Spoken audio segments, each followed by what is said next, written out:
How's it going, guys? Welcome back to another video, and I just wanted to break down the game that just finished between Leinster and Ulster, and what a game. Leinster putting in another solid performance. You look at the lineup, you can see this is not one of their strongest lineups. You look at the bench, though, and all you see is stars on stars on stars.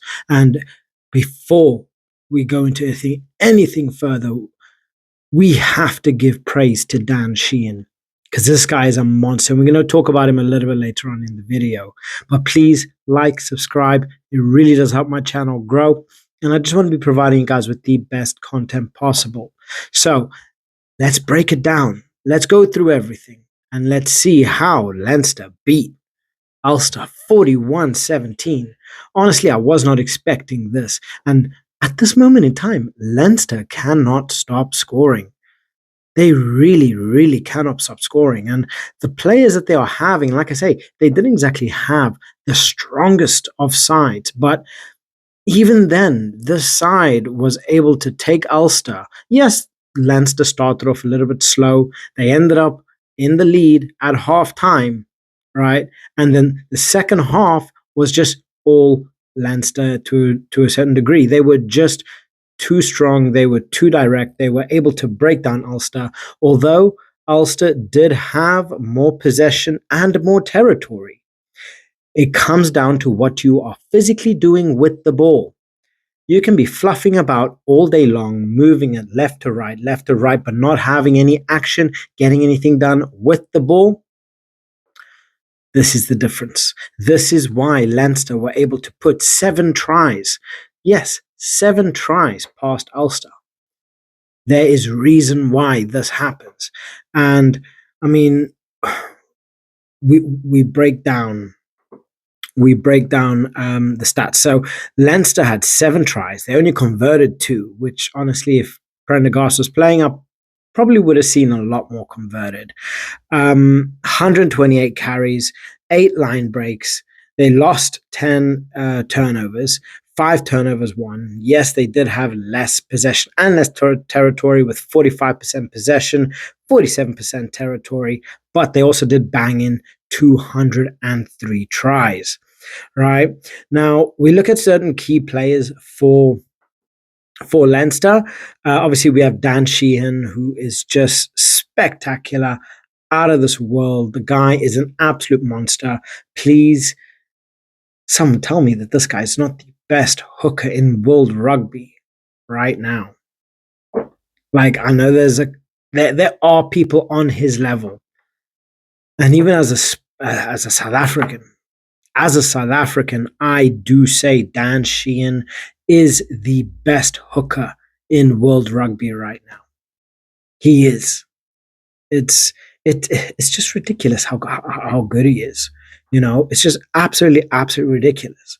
You know, the way he plays, his strength, his ability to run with the ball. He's so direct. He hits you so hard. But not only that, he's got quick feet. He's able to maneuver. He's such a smart player, putting himself in the right places at the right times. And this is why he keeps scoring nonstop. It's almost every single week this guy putting in some kind of shift that's going to get him a try or two. Just recently, he banged himself a hat-trick again. This guy, he's scoring more than wingers. And how is that even possible? A hooker that is scoring more than a good portion of wingers. And that's absolutely ridiculous. This just goes to show the form that Dan Sheehan is in, like what kind of quality he's in. And not only that, it feels like he's just come back such a stronger, better player than what he was, before his injury. It's like he just kicked it up a notch. Why he just, I don't know what, if it's with his training, if whatever the hell he's eating, but this guy is on another level. He just does not stop. He does not stop. And right now, nobody can stop him either, whether he's playing for Ireland, whether he's playing for Leinster. The guy is just a scoring machine. He is everything you could potentially want in a hooker. And A lot of you guys probably will be saying that I'm talking, talking out of my backside, or, I'm blowing smoke up of his backside. Watch the guy play. Genuinely take your time and watch him play, because Ulster are no joke. They are not an easy team to beat. They are not an easy team to beat. As we saw in the first half, as we saw in this game, holding more possession and territory. But it goes down to Leinster's defense, their defensive work, and that defensive shift that everybody put in that got them this win, and making the most out of every single opportunity that came their way. So Dan Sheehan is just from another planet at this moment in time. He really, really is just from another planet. And it is scary to see just how good he is. It really, really is scary to see just how good he is. But going on from Dan Sheehan and the absolute alien of a player that he is, there is another special someone that I have to talk about, and that's James Callane. Wow. What a performance by number 8. What an absolute bloody performance. This guy was brilliant. Absolutely brilliant. 17 carries, 21 tackles completed. This guy was just an absolute beast. And he was fun to watch, as an 8. He was genuinely fun to watch. The way he played, again, it's this it's the work that the coaches are putting in, day out. It's the effort that the players are putting in, day out, that we are seeing performances like this. Is there any reason why Leinster beat Glasgow so badly? Is there any reason why they have now just put 41 points past Ulster? What can be said? Even the players that I don't even want to say the second team or the reserve team, because we all know the players of like your James Lowe's and your Prendergast, your obviously Henshaw, Ringrose, all of the elites that you see playing for the Champions Cup, right? We all know the quality that they have. But you look at the quality that is still on show when they are not in the squad, it is still ridiculous. When pretty much most of Leinster's squad was playing for Ireland in the Six Nations, they did not stop winning. Why?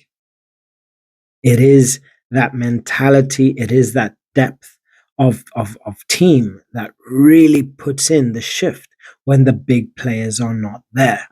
And in doing that, creates more competition for those big players to keep their spots, right?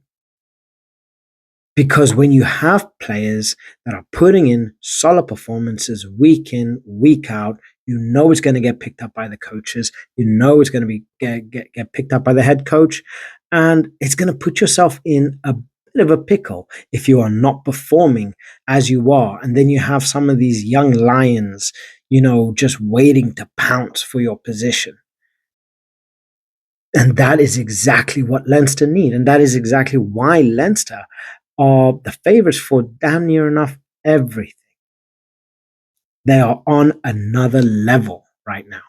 They really, really are on another level. And this is why I feel they are favorites for the Champions Cup. And they are just going to keep, they're going to keep this on. A weakened Leinster ultimately did lose to the Bulls by 1 point. 1 point. Don't get me wrong.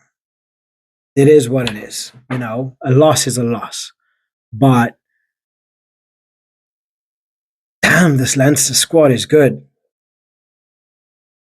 You look through the squad and you see, okay. We they they don't have all of their big hitters out. But my word, did these bloody players put in their shift? Did they put in their shift? You had players like Frawley, who I think he played pretty well, McGrath, both O'Briens, you know, Henshaw and Ringrose, as always, putting in some serious performances. Lovely to see Mangan. I always love watching McCarthy play. And yeah, I was talking about the lock McCarthy, not the hooker McCarthy. But still, good performances. Yes, there were a couple decisions by the ref which could have gone either way. But then again, I think, look, it could have been worse. We could have had football's refs. So when I want to complain about rugby refs and how things are decided and so on, I just think to myself, you know what? We could have had football's refs, and that calms me down. And then I shut up. All right. But guys, I want to hear what your thoughts are on this game, because if this keeps going on, things are just gonna stay the same, I guess. Leinster are gonna breeze through the URC. Obviously, things are gonna start changing up quite a bit. Come the latter end of the URC, and it's going to be interesting to see how things play. But I'm pretty certain Leinster's going to get through this, and then the Champions Cup, which is going to be happening with the Saints, which I hope the Saints are going to put in a good performance. But anything's possible with that. The Saints do seem to be having a spectacular run in for the Champions Cup, so I'm really happy to see that. But this Leinster squad it's not right. It is scary. When I saw the lineup announced, and I was like, okay, yeah, you know what, this is I. This is I. We've got Henshaw, we've got Ringrose, we've got Osborne. I've really loving to see the way Osborne's been playing. He's such a brilliant player. And then looking at that squad, I'm like, okay, where's Lowe? Where's Prendergast? Where's Jameson Gibson Park? And then I look at the bench and I'm like, okay. I understand. But yeah, what a bloody game. What a game. Another high scoring game from Leinster, And I know I've been talking about Leinster about this the entire game. And ultimately, Ulster, they started off the game well. Cormac Izuchukwu is just an absolute beast, and I cannot wait to see how he progresses. And I think he's really going to be one of these big stars in the future. But there's still some development going on there. Ulster have some serious talent in their side. I think they're currently sitting 10th in the URC, so they are kind of fighting to get to that 8th spot or above. This game definitely didn't help them, but the quality that they do have on show is there, right? But again, this is Leinster we're talking about. Leinster are just running rampant through everybody, literally everybody. So, guys, let me know what you guys think in the comment section below. Please like and subscribe, as it really does help my channel grow. And catch you guys in the next one. Bye.